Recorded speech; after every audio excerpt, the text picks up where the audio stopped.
नमस्कार। The Bihar teachers history makers मेरा mobile मेरी शिक्षा के इस पावन मंच पर मैं अर्चना आर्यानी महेंद्र उच्च विद्यालय सह राजकीय इंटर कॉलेज जीरादेई से आप सबका हार्दिक अभिनंदन करती हूँ, स्वागत करती हूँ। इस मंच से जुड़े सभी साथी शिक्षकों का अभिवादन करती हूँ। मैं पुनः एक सुविचार के साथ अपने क्लास में उपस्थित हूँ। आइए जानते हैं आज का सुविचार। जीवन एक अवसर है श्रेष्ठ करने का, श्रेष्ठ पाने का और श्रेष्ठ बनने का। तो आइए हम उस अवसर का लाभ उठाएं और अपने जीवन का सबसे श्रेष्ठ पाने, बनने और करने की कोशिश करें, प्रयास करें। आइए क्लास की शुरुआत करते हैं। पिछले वीडियो में हमने जनन चैप्टर से बहुवैकल्पिक प्रश्नों पर अर्थात एमसीक्यू पर चर्चाएं की थी। आइए उसी क्रम को हम आगे बढ़ाते हैं और अगले प्रश्न पर जाते हैं।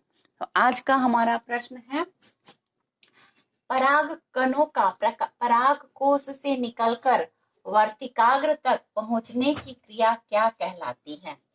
क परागन, ख निषेचन, ग विखंडन और घ मुकुलन।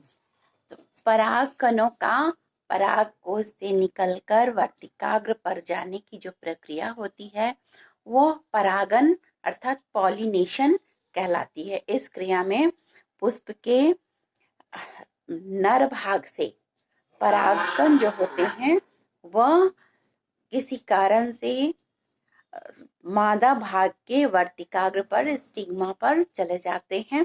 यह क्रिया परागन या पॉलिनेशन कहलाती है। हमारा आंसर होगा क परागन। नेक्स्ट क्वेश्चन, किस प्रकार के पौधों में स्वपरागन होता है? क एकलिंगी, ख उभयलिंगी या द्विलिंगी, ग दोनों में और घ इनमें से किसी में नहीं। तो स्वपरागन की क्रिया वैसे पौधों में होती है जिनमें दोनों लिंग अर्थात नर और मादा रिप्रोडक्टिव ऑर्गन्स एक ही फूल पर, एक ही पुष्प पर पाए जाते हैं। वैसे पुष्पों को हम उभयलिंगी या द्विलिंगी कहते हैं।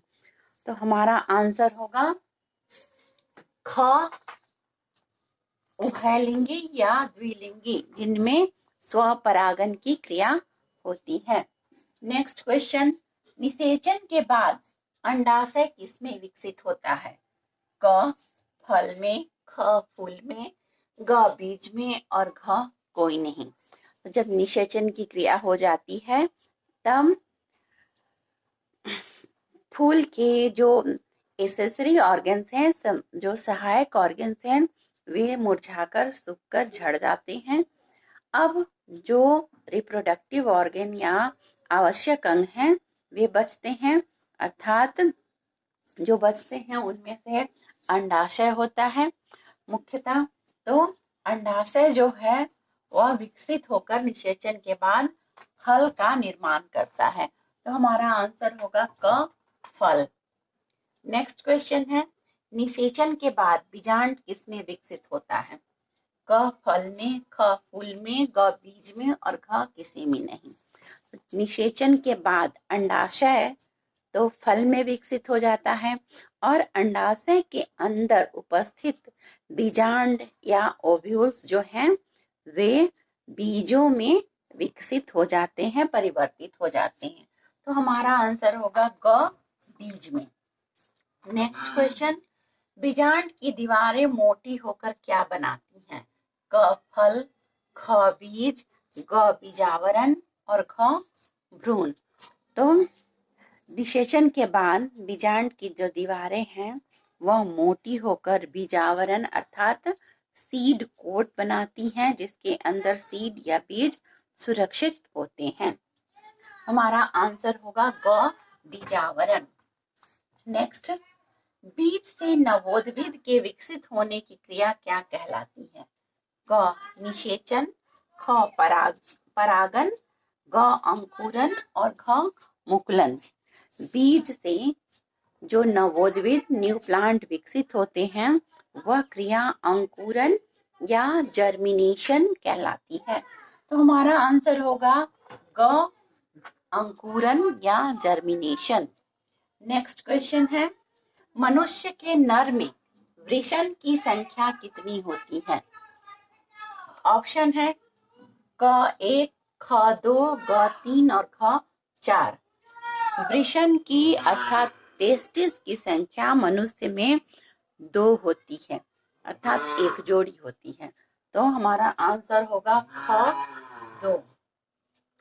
नेक्स्ट क्वेश्चन, वृषण जिस थैली में स्थित होता है उसे क्या कहते हैं?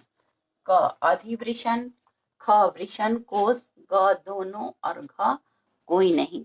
तो वृषण जो है वह एक थैली के अंदर बंद होता है और यह थैली वृषण कोश कहलाती है। अंग्रेजी में इसे स्क्रोटल सैक या स्क्रोटम भी कहते हैं। तो हमारा आंसर होगा ख वृषण कोश। नेक्स्ट क्वेश्चन है, मनुष्य में नर युग्मक क्या कहलाता है? क शुक्राणु, ख अंडाणु, ग युग्मनज और घ कोई नहीं। तो मनुष्य में जो नर युग्मक बनते हैं वे शुक्राणु या स्पर्म्स कहलाते हैं। तो हमारा आंसर होगा क शुक्राणु या स्पर्म। नेक्स्ट क्वेश्चन, मादा युग्मक को क्या कहते हैं?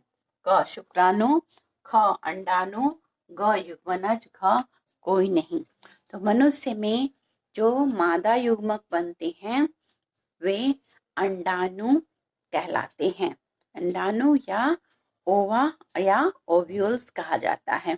तो हमारा आंसर होगा ख अंडाणु। तो आज के लिए बस इतना ही, फिर मिलते हैं अगले वीडियो में।